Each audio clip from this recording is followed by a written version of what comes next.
America में अब आपको जल्द ही हवाई यात्रा में बड़ी अड़चन और उड़ानों को बंद होने की खबरें सुनने को मिल सकती हैं।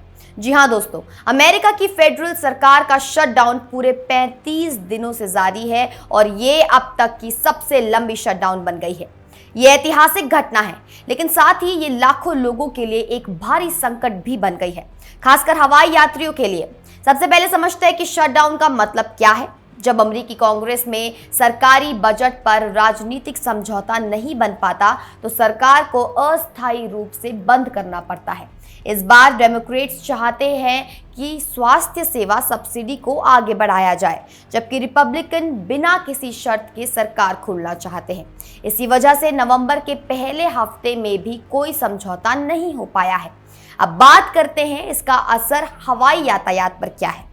13,000 से अधिक एयर ट्रैफिक कंट्रोलर और 50,000 ट्रांसपोर्टेशन सिक्योरिटी अधिकारी बिना वेतन के काम कर रहे हैं।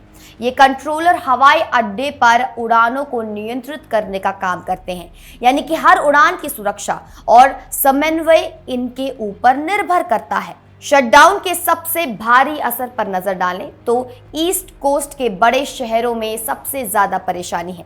न्यूयॉर्क के एयर ट्रैफिक कंट्रोल सेंटर में 80% कंट्रोलर अनुपस्थित थे। इसका मतलब है कि सिर्फ 20% स्टाफ के साथ लाखों उड़ानों को नियंत्रित किया जा रहा है। ये स्थिति बेहद खतरनाक और हानिकारक है, दोनों है। आंकड़ों की बात करें तो पिछले सप्ताहांत में अकेले शुक्रवार से रविवार तक 16,700 से अधिक उड़ानें देर से चली और 2,282 उड़ानें पूरी तरह रद्द कर दी गई। सबसे बुरा दिन रविवार था, जब देरी का 84% कारण स्टाफ की कमी ही थी। सामान्य दिनों में यह आंकड़ा सिर्फ 5% होता है। तुलना करते हैं तो पिछले सप्ताह कि एक दिन में 7,600 उड़ानें देरी से चली और 1,250 रद्द कर दी गई।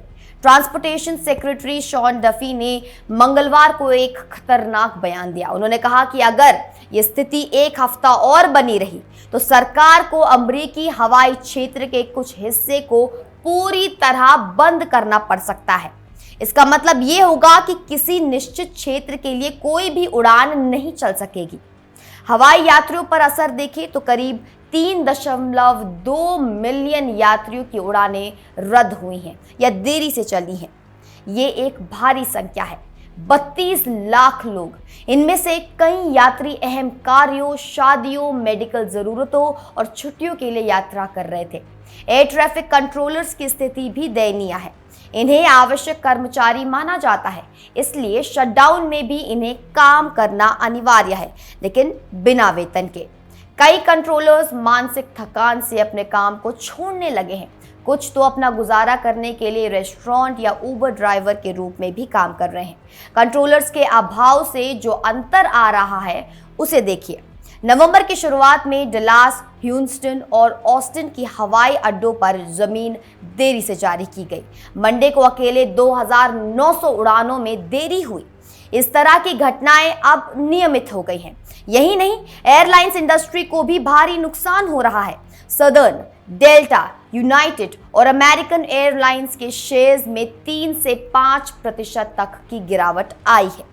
यूनाइटेड एयरलाइंस के सीईओ स्कॉट किर्बी ने चेतावनी दी है कि इस शटडाउन से फ्लाइट बुकिंग्स में भी कमी आ रही है। नवंबर-दिसंबर में थैंक्सगिविंग और क्रिसमस की छुट्टियों का समय है, जब अमेरिका में हवाई यात्रा सबसे ज्यादा होती है। इसी बीच अगर ये शटडाउन जारी रहा तो छुट्टियों की यात्रा पूरी तरह प्रभावित हो सकती है। यूएस ट्रैवल एसोसिएशन ने चेतावनी दी है कि 60% अमेरिकियों ने अपनी यात्रा की योजनाएं बदलने के बारे में सोचा है और वो ऐसा सोच रहे हैं। राजनीतिक स्तर पर देखें तो सीनेट ने 14वीं बार हाउस पास्ड फंडिंग बिल को नकार दिया है। ट्रंप प्रशासन डेमोक्रेट्स के साथ बातचीत करने को तैयार नहीं है। वो कहते हैं कि पहले सरकार खुल जाए फिर कोई बात करेंगे, लेकिन डेमोक्रेट्स चाहते हैं कि पहले स्वास्थ्य सब्सिडी की शर्त स्वीकार करो। हालांकि 2019 की शटडाउन से एक सबक मिलता है। तब भी 35 दिन की शटडाउन हुई थी, जब एयर ट्रैफिक कंट्रोलर्स के बड़े पैमाने पर अभाव के कारण लगुर्डिया एयरपोर्ट को अंतिम रूप से बंद करना पड़ा था। इससे ट्रंप को झुकना पड़ा था और सरकार फिर से खुल गई थी। दोस्तों, ये स्थिति हर दिन बदतर हो रही है। यूएस ट्रैवल एसोसिएशन के अलावा हिल्टन, एमजीएम रिजॉर्ट्स और 500 से अधिक संगठनों ने कांग्रेस को पत्र लिखा है कि सरकार को तुरंत खोला जाए। इस बात की चिंता है कि अगर शटडाउन जारी रहा तो हवाई यातायात पूरी तरह ठप हो सकता है। लेकिन सबसे अहम बात यह है कि 13,000 एयर ट्रैफिक कंट्रोलर्स का ये 1 महीने से ज्यादा का समय बिना वेतन के काम करना अनैतिक है। ये लोग हमारी सुरक्षा के लिए काम कर रहे हैं और 1 महीने का वेतन ना पाना उनके लिए बेहद मुश्किल है। अंत में दोस्तों, ये एक गंभीर संकट है जो सिर्फ राजनीति की वजह से हजारों लोगों की जिंदगी को प्रभावित कर रहा है। अगर ये शटडाउन 1 हफ्ता और बना रहा तो अमेरिका के लाखों लोग हवाई यात्रा कर ही नहीं पाएंगे। ये न केवल हवाई यातायात के लिए बल्कि पूरे अर्थव्यवस्था के लिए भी खतरनाक है। उम्मीद है कि कांग्रेस जल्द ही एक समझौते पर पहुंचेगा और सरकार फिर से खुल जाएगी। तब तक के ताज़ा अपडेट्स के लिए हमारे साथ जुड़े रहिए सिर्फ और सिर्फ इंडिया न्यूज़ डिजिटल प्लेटफॉर्म पर। मैं निकिता रावत फिर मिलती हूँ कुछ बड़े अपडेट्स के साथ। धन्यवाद।